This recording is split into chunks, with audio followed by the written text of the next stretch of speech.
It's always something, isn't it? Okay.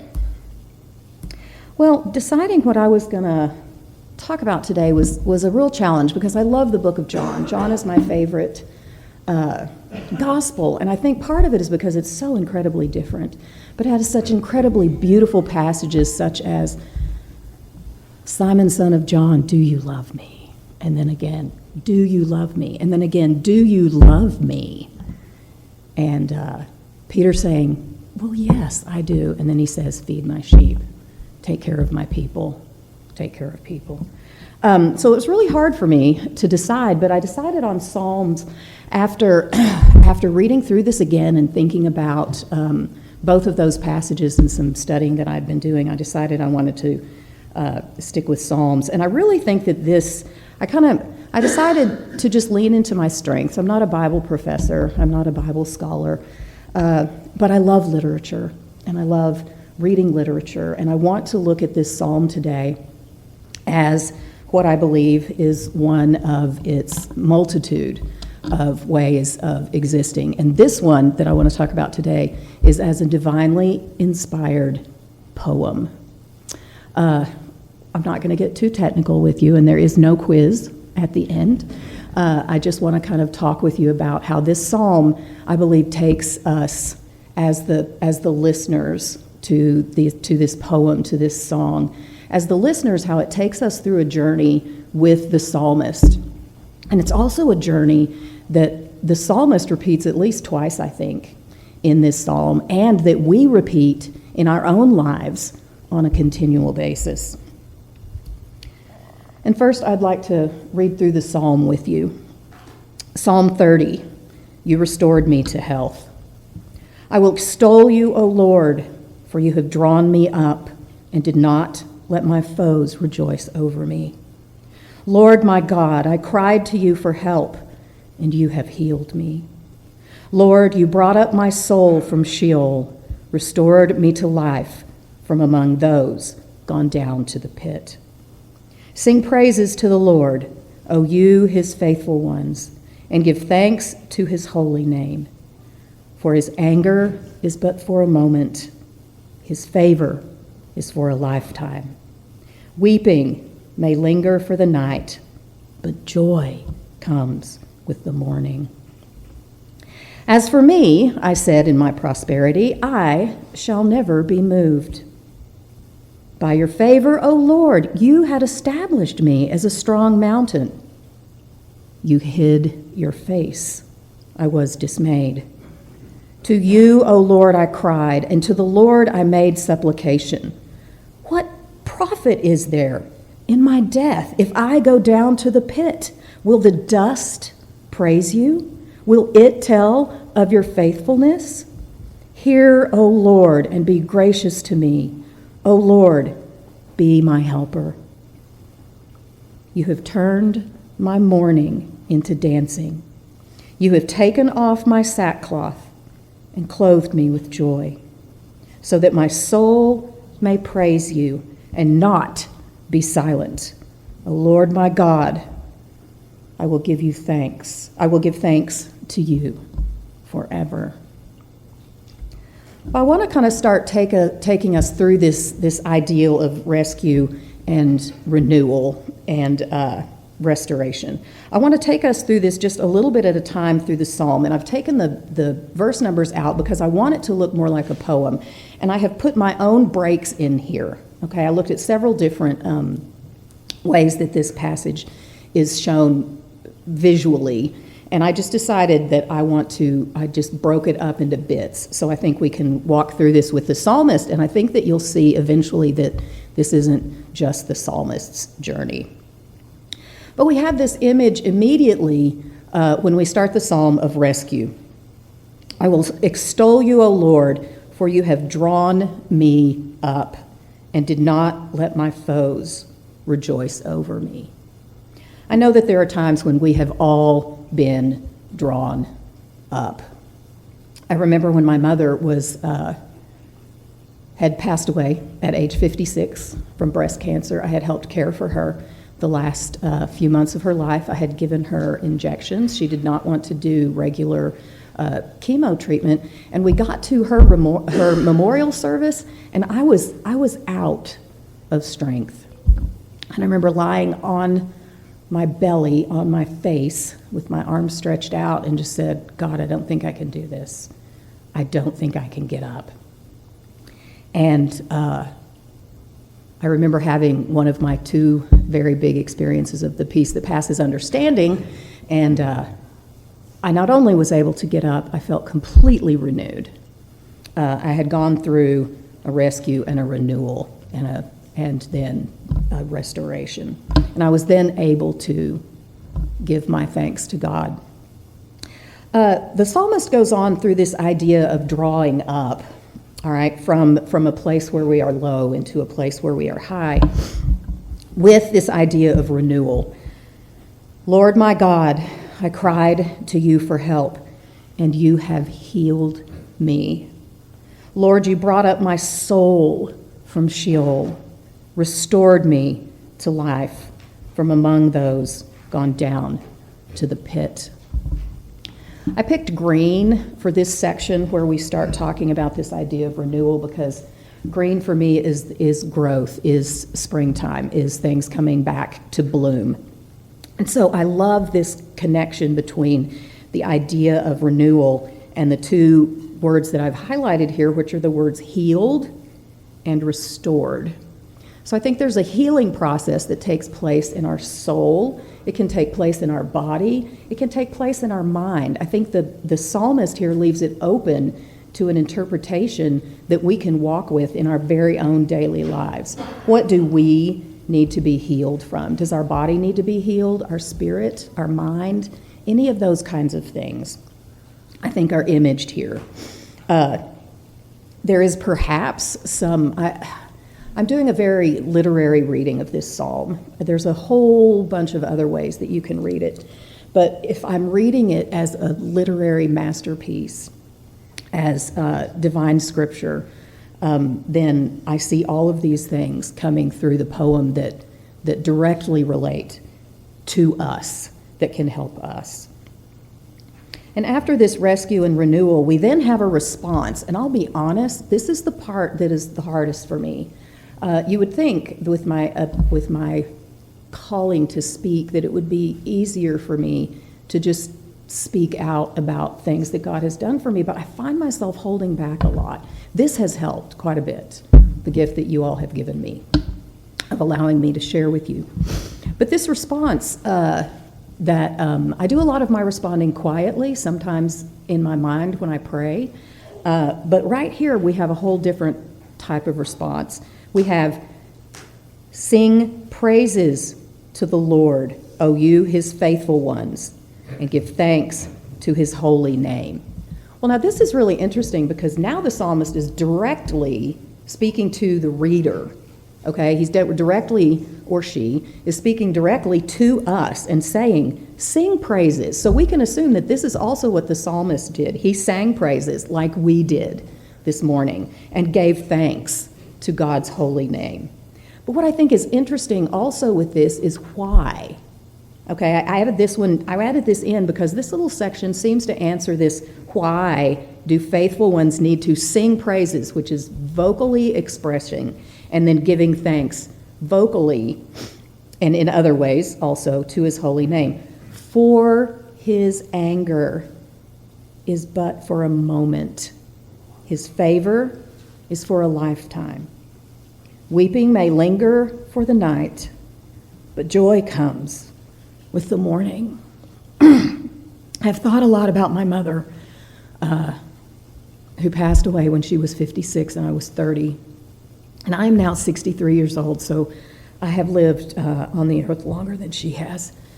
And this idea of weeping, because I have wept. I have wept at night. I still miss my mom. My husband also went through a period of deep scare. He was in 3 different ICU units in one set of 6 weeks. He is a leukemia survivor. When his leukemia was raging, I thought I was going to lose him. And I wept beside his hospital bed because I was not sure he was coming home with me from the hospital to our young daughters. In this case, with my mother, the Lord's answer was not a physical one. My mother was gone, but I still could have renewal. And in this case, my husband did come home, and I think the man is going to outlive me. For one thing, he works out, and I watch television and read and try to get ready for my zillion classes that I teach. But there is, I know that you all have wept. I know that you have wept. And part of the reason that I suffer is also from my own decisions, and I weep for those as well, for the things that I have done, for the anger that I know God could hold for me. But that is a moment. My sorrow for my mother was a moment. It is still a moment. My sorrow for the suffering of my husband is still a moment, although I'm a little irritated that he is healthier than I am right now. But he revels in that, so he's like, yeah, so I worked out today. I'm like, yeah, I slept in, okay. But the point is that those are moments, but I have God's favor for my lifetime. My weeping will be for just the night, but there will be joy in the morning. Whether I lost my mother or not, I was able to experience joy in the service that we had for her. But I love that the emphasis on this response of being something physical that we do with our bodies, that we sing, that we speak out about what God has done for us. This response, I think, is incredibly important and very, very well apropos. It's very appropriate for this because this is a psalm by a psalmist, and the psalmist is singing it out. So I'm very encouraged to be more brave with my actions and with my words. And then I have a segue, which I named Oops. Because in this segue, we see something happen, and that is that for me, this cycle starts back over. It says, as for me, I said in my what? My prosperity, I shall never be moved. A lot of the commentary that I read on this part is that there's a little bit of, self-reliance going on here. There's a little bit of, I'm too cool for school, okay? That we see the psalmist kind of going back, right? I believe we're starting another little cycle over. And then we have a rescue again, all right? So the psalmist goes back into a mode where the speaker needs rescue. By your favor, O Lord, you had established me as a strong mountain. That's where the prosperity came from the Lord. But then you hid your face, and I was dismayed. To you, O Lord, I cried, and to the Lord I made supplication. What profit is there in my death if I go down to the pit? Will the dust praise you? Will it tell of your faithfulness? Hear, O Lord, and be gracious to me. O Lord, be my helper. Rescue me. Come and rescue me, because I, in my prosperity, felt like I could do it on my own. And after this rescue, we have this and this is a really famous passage, where we have this renewal again that comes after this second cycle that I see happening in the psalm, where the psalmist says, you have turned my mourning into dancing.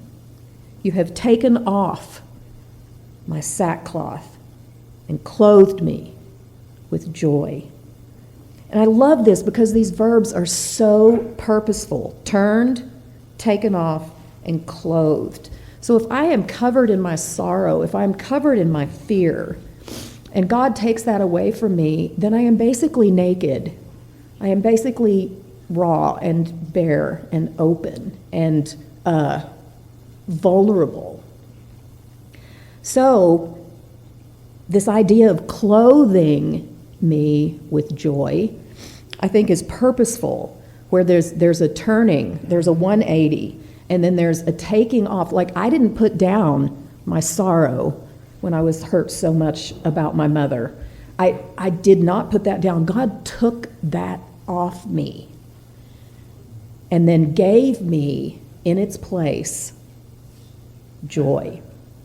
And I remember feeling incredible. The peace that passes understanding, if you've ever experienced that, and I do believe I have experienced it twice, and it was both with very serious illness and loss. It's something that it becomes a core memory, and it's something that I have never gotten past. It has led me through the rest of my life.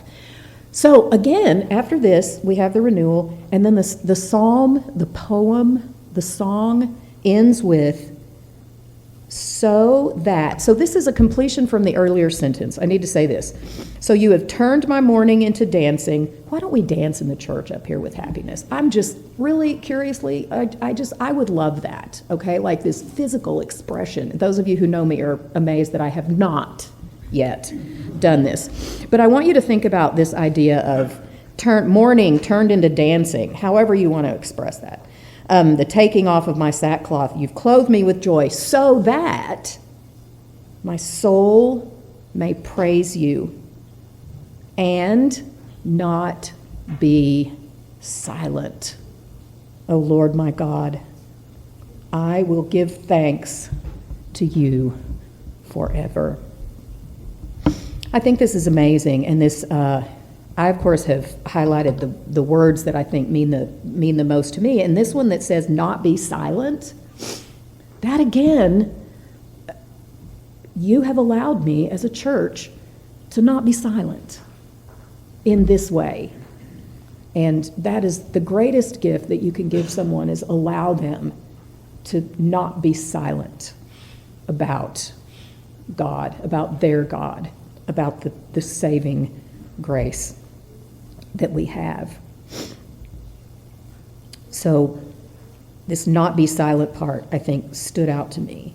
And this is the response. The response comes from the renewal, and I think that's incredibly important that these go in that order.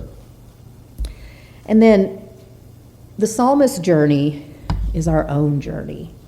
So the psalmist has this beautiful cycle of loss and renewal happening in this psalm, and we too have that same thing, that same loss and that same renewal process. The psalmist's journey is our journey, is my journey, is your journey.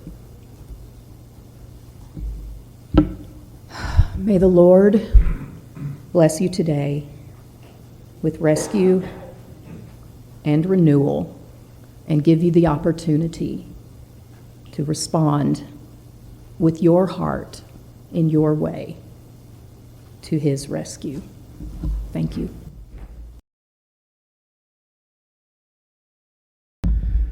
So one of the blessings that I get to have, sometimes forced blessing, is that I get to read the books I assign to my students to read. And I'm not sure they always read them, but I try to. And recently it was Rowan Williams' Being Christian, Baptism, Bible, Eucharist, Prayer. Rowan Williams was the previous Archbishop of Canterbury. For those of us who are not familiar with the Anglicans, there are two great Christian world leaders of major fellowships. The Pope, we know about the Pope in the Catholic Church, and then the Archbishop of Canterbury, who is the leader of the Anglican communion around the world, Episcopal churches and all those people. This particular guy was known for his ability to communicate well, and I really like what he has to say. And this was all refreshing to me. He basically starts with the idea that in Luke 19, Jesus goes into Jericho, and he sees Zacchaeus. Remember that scene. And you know that what happens is Zacchaeus looks at him, and he looks at Zacchaeus, and he says, essentially, aren't you going to ask me to your home? And it's that sort of request of Jesus to draw somebody's hospitality out so that they could host Jesus. And here's a line. And in that wonderful alternation between Jesus giving hospitality and receiving hospitality shows us something absolutely essential about the Eucharist. We are the guests of Jesus. We're there because he asks us and he wants our company. At the same time, we are set free to invite Jesus into our lives and literally to receive him into our bodies in the Eucharist. His welcome gives us the courage to open up to him. We are welcomed, and we welcome our unexpected neighbors. This giving and receiving is a visible way in which he engages in remaking community. We are the people of God because we accept Jesus' invitation. And then he also talks about how after Jesus is risen from the dead, in Luke's gospel, remember that scene where he sees the disciples on the way to Emmaus, and then later they're in the room, closed and locked up behind the door, and Jesus appears. And they say, "Oh no, who's it, a ghost?" And Jesus says essentially, "Don't be afraid." And then he says, "Aren't you going to give me something to eat?" Again, it's Jesus asking them to give him hospitality. It's fascinating. And he goes on to say, it's not just a way of proving that Jesus is really there. It's a way of saying that what Jesus did in creating a new community during his earthly life, he's doing now in his risen life. We are brought into the company of the apostles in our baptism, and we who are brought into the company of the apostles in our baptism share that apostolic moment when we gather to eat and drink in Jesus' presence. And so celebrating the Eucharist not only reminds us that we are invited to be guests, but it reminds us that we are given the freedom to invite others and to make our lives and our community places of welcome for those most deeply in need of fellowship. So he says finally, Holy Communion changes the way we see things as well as people. It reinforces and sustains the hospitality that believers want to show to those in need. And it also obliges us to look at others and to take seriously the fact that they have been invited too. It obliges you to see the person next to you as wanted by God. So this idea of Jesus both asking for us to welcome him and teaching us to welcome others is at the heart of what this is all about. I'll close with this final summary. We take communion not because we are all doing well, but because we are doing badly. Not because we have arrived, but because we are traveling. Not because we are right, but because we are confused and wrong. Not because we are divine, but because we are human. Not because we are full, but because we are hungry. We come not to celebrate ourselves and how well we are doing, but to celebrate the eternal gift that is always there, a gift of giving and receiving and becoming a part of that community of hospitality. And we give thanks that we're drawn out of it by that gift. Isn't that neat? It's hospitality at the heart of this. He welcomes us. He encourages us to welcome others. We all come broken. So if you'll come forward now, and then I'll say a prayer.